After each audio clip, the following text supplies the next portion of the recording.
Hai guys, selamat datang di channel aku Homero06. Baca novel yuk. Dukung channel ini ya dengan cara klik subscribe dan jangan lupa like, komen, dan share sebanyak-banyaknya ke teman kalian ya. Istri Mantan Mafia, episode 22. Bu, tahu nggak? Saya dengar-dengar nih dari Bu Hana, anaknya almarhum Bu Gina itu sudah kembali loh, ujar seorang warga. Iya, kalau itu saya udah tahu. Katanya dia baru keluar dari penjara loh, saut yang diajak bicara. Oh iya, dulu sampai ramai kan sewaktu ada polisi yang menggerebek rumah itu, saut yang lainnya. Dan kabarnya Bu Gina meninggal karena dia. Ih, mengerikan. Kenapa ketua RT tidak mengusirnya aja sih? Ujar ibu-ibu yang asyik menggosip. Karena saya sudah melapor dan saya warga di sini, kata Nathan yang tiba-tiba muncul dari arah belakang. Lagi pula itu rumah mendiang ibu saya. Apa yang salah? Lanjut Nathan. Semua terkejut dan menoleh bersamaan. Nathan hanya memandang sekumpulan wanita parubaya yang hobinya menggibah itu dengan tatapan ramah. Tidak ada raut marah ataupun kesal dan dingin di wajahnya. Dengan senyum mengembang, Nathan berlalu dari mereka. Itu hanya segelintir dari permasalahan antara dirinya yang kembali ke desa. Cobaan yang lebih besar yaitu ketika dia sama sekali tidak mendapatkan pekerjaan, mengingat reputasinya yang buruk dan dia tidak memiliki ijazah.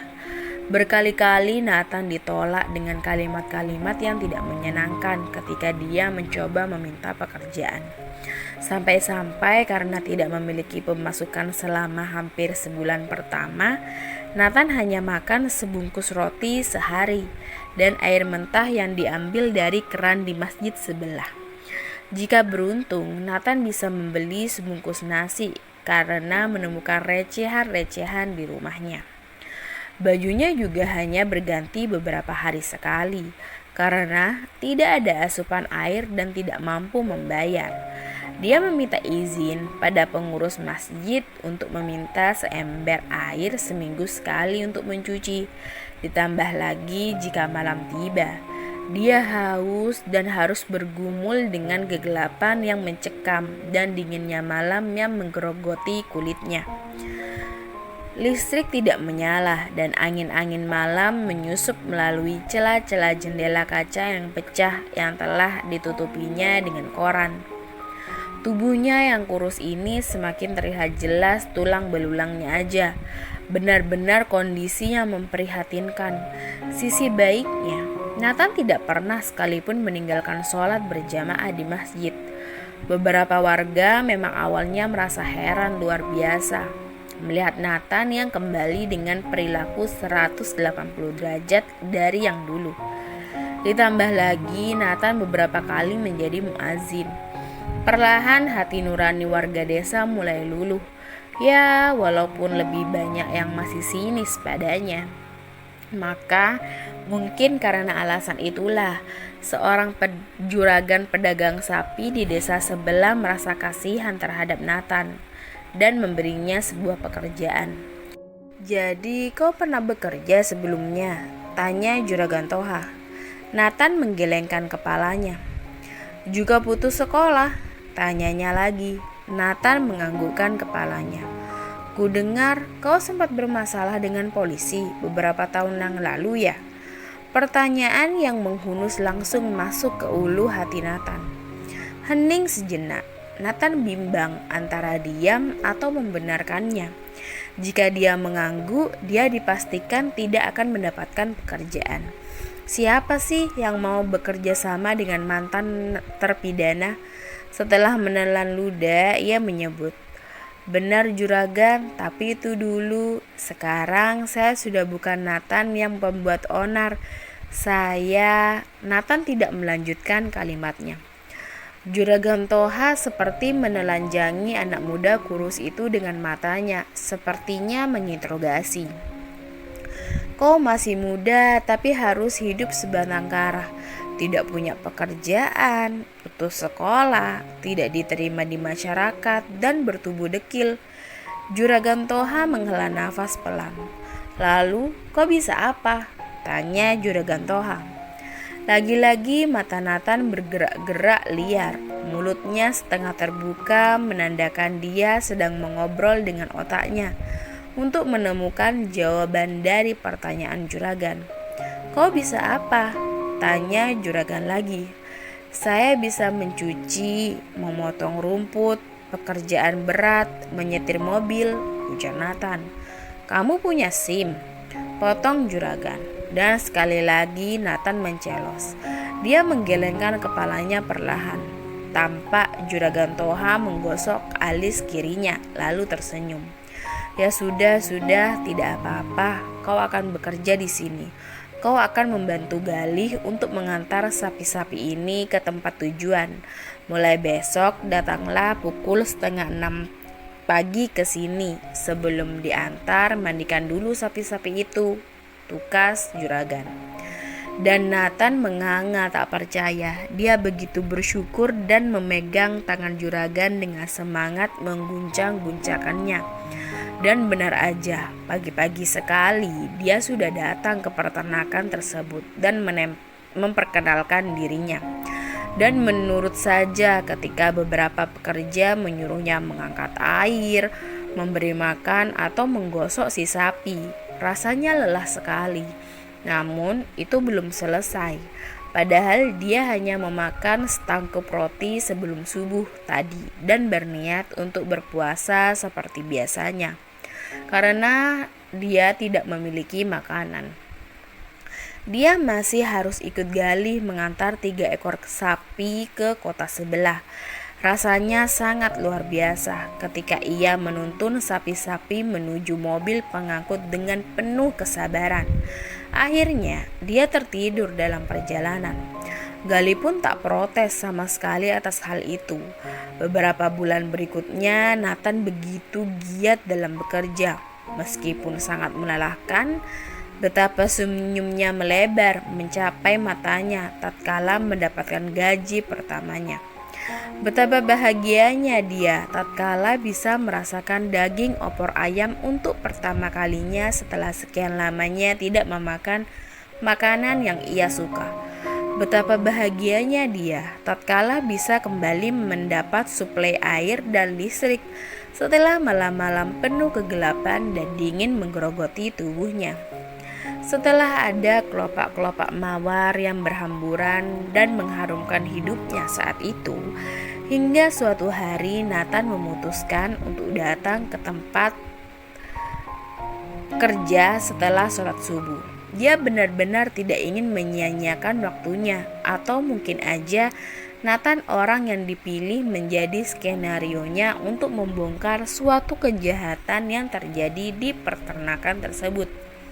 Nathan mendengar suara-suara aneh dan geradak-geruduk di dalam kandang. Ada apa? Apa juragan sudah datang? Tapi bukannya biasanya bos itu datang ke peternakan setelah pukul 8. Dan sekarang bahkan matahari belum muncul juga. Jadi apa yang sebenarnya terjadi? Gumam Nathan. Nathan melangkah dalam remang-remang, nyaris terjatuh ketika tersandung sesuatu. Selang, gumamnya. Setelah diteliti lebih lanjut, Nathan menyadari bahwa selang tersebut mengarah ke kandang. Dia terus melangkah. Ia merasakan firasat tidak enak.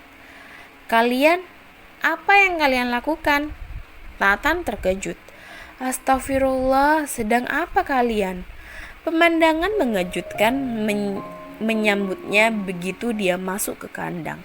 Beberapa sapi yang hendak diantar terlihat mendelik tersiksa dengan selang air yang masuk ke moncong mereka. Lenguhan sapi itu terdengar parau. Di pendengaran Nathan. Beberapa pekerja termasuk Galih juga tak menyangka dengan kedatangan Nathan yang tiba-tiba ini. Hahaha, tumben sekali kau datang cepat. Bisa bantu kami kawan? Ujar seseorang dari mereka. antara canggung dan juga terkejut. "Apa yang kalian lakukan dengan sapinya?" Nathan tak menggubris ucapan rekannya itu. Dia maju dengan murka dan menarik selang-selang dari moncong sapi-sapi tersebut. Lenguhan pelan kembali terdengar. Nathan menatap mereka dengan marah. "Hanya membuat mereka lebih berisik kok," sahut yang lainnya. "Tapi ini tidak benar dan aku yakin pasti juragan juga tidak mengetahuinya kan?" Nathan menatap tajam ke arah mereka satu persatu. "Kalau juragan memang tidak tahu, lalu kenapa? Lagi pula dengan begini bayarannya lebih besar kan? Kalau kau mau, ikut ajalah seperti kami. Tidak perlu sok menjadi pahlawan begitu," celetuk yang lainnya. "Tidak akan. Kalian itu sudah curang dalam hal ini. Dosa besar itu," katanya. "Sudahlah Nathan, kalau kau memang tidak setuju dengan kami, diamlah dan lakukan saja pekerjaanmu seperti biasanya," timpal Gali. "Diam kau," ujar Nathan. "Aku melihat kecurangan dan aku harus diam." "Aku akan memberitahu juragan," ujar Nathan, dan sebuah bogem mentah mendarat mulus di pipinya, disusul dengan tinju yang mengenai kepalanya, lalu tendangan. Kemudian pukulan bertubi-tubi yang entah hinggap di mana lagi di tubuhnya. Nathan tak sempat melawan dan tahu-tahu dia sudah tersungkur tak berdaya di lantai kandang sapi. Darah bercucuran dari berbagai bagian tubuhnya. Sakit, nyeri, dan nyaris mati. Cukup, ujar Gali. Nathan bisa mendengar sayup-sayup Gali berbicara. "Tak perlu keterlaluan begini. Kalian mau membunuhnya? Kamu mau dia melaporkan ke juragan? Jangan konyol. Orang-orang yang seperti ini, dia ini adalah yang sebenarnya berbahaya," ujar Gali yang tidak meneruskan omongannya. "Ada apa ini?" Sebuah suara mengejutkan semuanya untuk kedua kalinya. Kali ini bukan suara Nathan, melainkan suara juragan. Jantung mereka hampir copot melihat juragan di depan mata, melihat Nathan yang tersungkur berdarah, selang dan air yang tergenang, sapi-sapi yang berisik dan raut wajah mereka yang pucat. Dan juragan tahu ada yang tidak beres di peternakannya. Kemudian setelah diketahui kecurangan-kecurangan yang dilakukan para pekerjanya, Juragan Toha pun tidak membenarkan hal tersebut. Ia memecat semua pekerja yang nakal dan memberi Nathan seekor anak sapi tanggung sebagai ganti rugi karena luka-lukanya. Dia bahkan nyaris gegar otak, dan untuk rasa terima kasihnya, juragan memberikan sapi tersebut. Namun karena insiden tersebut, Nathan memilih untuk berhenti dan menjual sapi tanggung itu. Nathan memutuskan untuk membuka toko tanaman dan bunga di depan rumahnya secara kecil-kecilan, dan dia menggunakan uang dari penjualan sapi untuk modal dan menamai toko tersebut dengan pelang. Nama toko bunga itu adalah Gina Felisa. Benar-benar perjuangan berat, menunggu pelanggan, diprotes, disindir tetangga, dan nyaris bangkrut. Namun Nathan tidak sekalipun mengeluh dalam keadaannya. Dia tetap tawakal melakukan kewajibannya sebagai seorang hamba yang di tengah percobaan-percobaan yang menerpanya. Setelah penantian, kerja keras, dan perjuangan yang berdarah-darah, perlahan bisnis Nathan bisa melesat menandingi bisnis yang menyerupainya. Dia dapat memiliki beberapa pegawai dan juga bisa merenovasi rumahnya. Dia pun tidak hanya berpuas diri dengan hidup yang mulai berkecukupan. Maka suatu kala dia teringat oleh sosok pria yang dihajarnya di rumah sakit dahulu. Seorang yang mengaku sebagai ayah kandungnya. Perasaan bersalah yang menendang-nendang hatinya membuat Nathan ingin menebus kesalahannya pada sang ayah, dan ia memutuskan untuk mulai mencari ayahnya. Rumah dengan atap pelana dan dinding setengah marmer sudah terlihat di depan Nathan. Halaman rumah itu hanya berisi rumputan yang telah kekuningan dan menyatu dengan tanah. Nathan berdiri di seberangnya dengan ragu-ragu. Jaket kumalnya hanya dimainkan resletingnya aja. Nathan gugup dan tidak yakin dengan alamat yang ia dapat dari pencariannya di rumah sakit tempat dirawatnya dulu.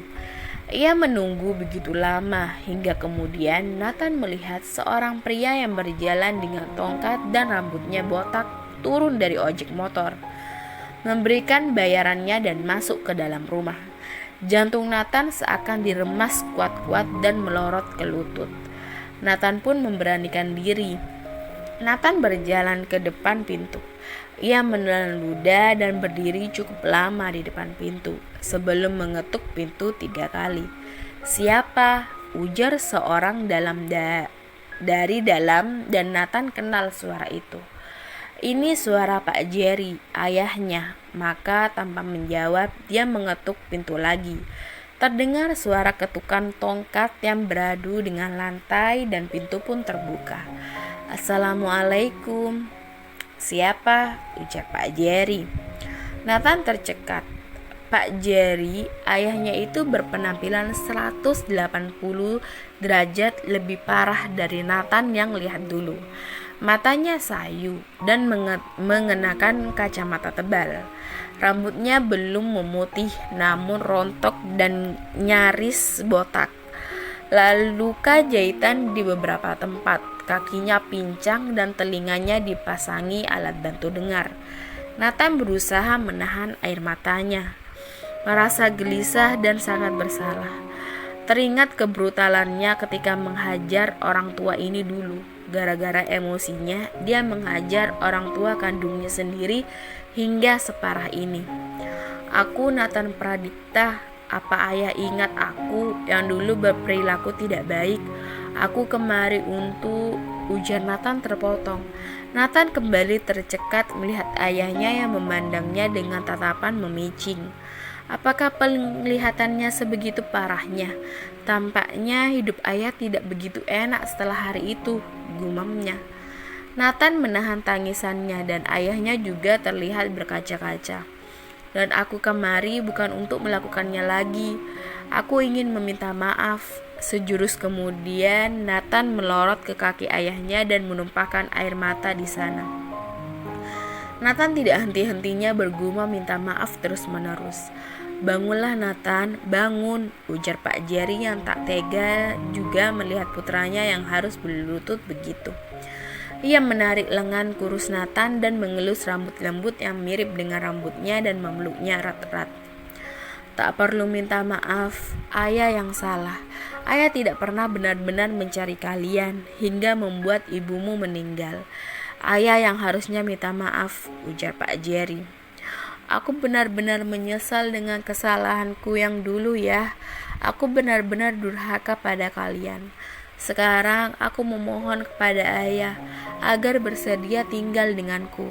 Aku akan mengurus ayah, mencukupi kebutuhan ayah.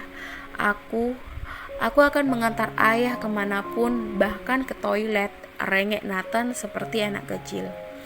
"Izinkan aku merawatmu ayah. Aku sudah tidak punya ibu dan aku juga tidak ingin kehilangan ayah," ujar Nathan. Pak Jerry awalnya menolak ajakan Nathan untuk tinggal dengannya. Namun tidak tega juga melihat Nathan yang terus-menerus memohon padanya. Maka dia membiarkan putranya yang sudah lama tak dilihatnya itu membereskan barang-barang ke koper dan mengikutinya untuk tinggal di rumah Nathan tersebut dan mulai hidup berdua sebagai ayah dan anak yang senormalnya. Bersambung. Lights.